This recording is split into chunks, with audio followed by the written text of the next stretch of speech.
Friends, இப்போ நம்ம ஒரு பைக் எடுக்க போகிறோம், வாங்க போகிறோம். இப்போ அதான் நம்ம போகும்போது நம்ம இப்போ சைக்கிளில் போய் நம்ம பைக் எடுத்து வந்துடுவோம். வாங்க, லெட்ஸ் கோ.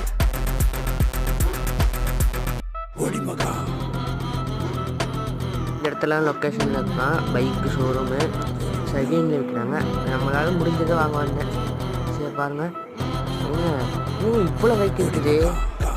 கேடிஎம் இருக்குது, ஹயாபுசா இருக்குது, மின்சார்ஜ் கவர்ஸ் இருக்குது. இவ்வளோ இருக்குது. நீஞ்சாச்சு. இந்த பைக் என்ன பைக்கு? கேடிஎம்ங்க. கேடிஎம் நல்லா இருக்குது, எடுத்துப்போம். பை. இந்த வீடியோ பிடிச்சிருந்தா லைக் பண்ணுங்கள், ஷேர் பண்ணுங்கள், கமெண்ட் பண்ணுங்கள்.